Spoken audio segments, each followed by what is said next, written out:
విశాఖ నగరంలో పలు ప్రాంతాల్లో మంగళవారం తెల్లవారుజామున స్వల్ప భూ ప్రకంపనలు చోటు చేసుకున్నాయి.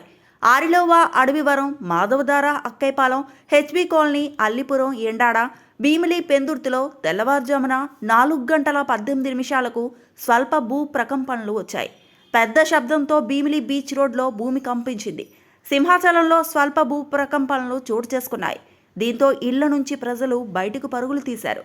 అల్లూరి సీతారామరాజు జిల్లాలో కూడా 3.7 తీవ్రతతో ప్రకంపనలు వచ్చాయి.